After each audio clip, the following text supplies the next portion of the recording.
Po kažkurio video apie laikrodžius man asmeniškai parašė vienas žiūrovas vardu Rytis ir pasiūlė atsiųsti savo seną neveikiantį laikrodį Tissot. Sakau, gerai, jei taisymas nekainuos daugiau nei jo vertė, nunešiu sutaisyti. Taigi Rytis iš Panevėžio man šį senuką ir atsiuntė. Pasižiūrėsim, čia laikrodis visgi, ar ne? Šiaip dabar mačiau, kaip tik kažkur TikTok'e, man atrodo, išmetė, kad kažkoks streameris gavo šūdą atsistot. Tiesiog paštu.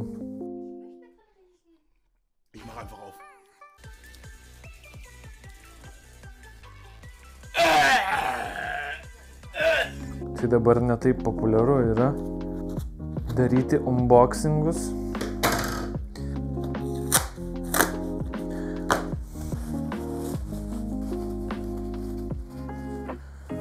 Nu čia saugiai.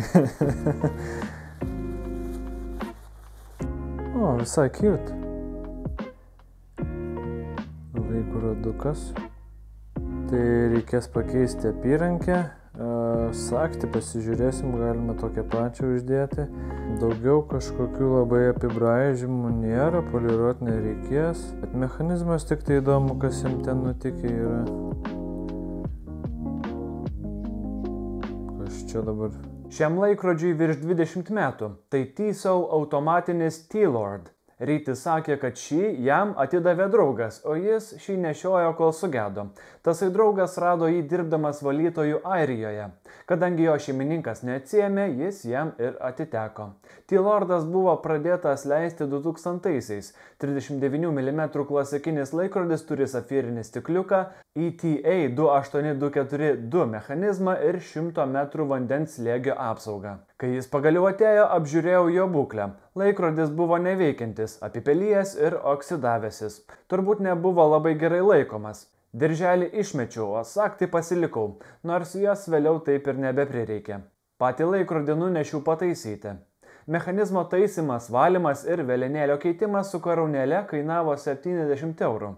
Jam užsakiau naują krokodilo odos Cartier stiliaus žalią dirželį. Su sagtimi jis man kainavo apie 40 eurų. Tai iš viso už šį laikrodį išleidau 110 eurų ir apie 2 eurus už siuntimą paštomatu. Žalias dirželis, pamaniau, jam duos gyvumo ir šviesumo. Ir iš tikrųjų gavosi visai simpatiškas laikrodis. Tik man jis kiek per mažas, tai nežinau, ar pats jį nešiosiu.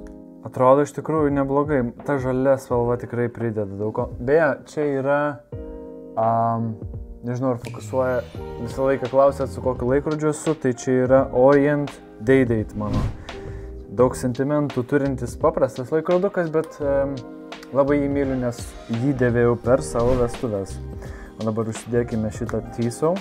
Beje, netyčia nusipirkau vieną per didelį tokį pat dirželį.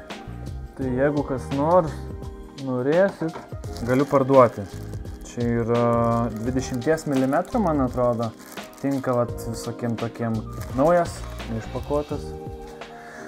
Netyčia galvojau, kad čia yra 20 mm, bet pasirodo yra 19. Tai feilas mano. Minus 40 eurų ar kiek ten aš už jį sumokėjau. Šiaip už tiek ir atiduočiau. Tai kaip ir sakiau, šiek tiek mažokas, bet man ta žalia spalva iš tikrųjų gelbsti.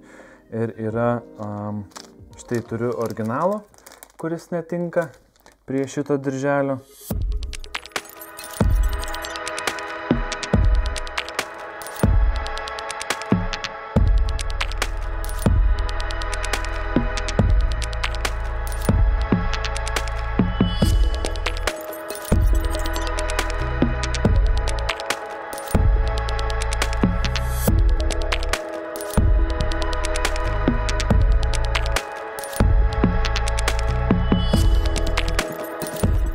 Internete aktyvių skelbimų šiam laikrodžiui neradau, tik labai panašių ar kitomis spalvomis. Jų buvo nuo 200 iki 700 dolerių. Vienoje svetainėje radau, kad ekspertų nuomonė jis vertas nuo 300 iki 400 eurų. Tai tokia trumpa šio laikrodžio istorija. Dėkoju, kad žiūrėjote, ačiū Ryčiui ir iki kitų kartų.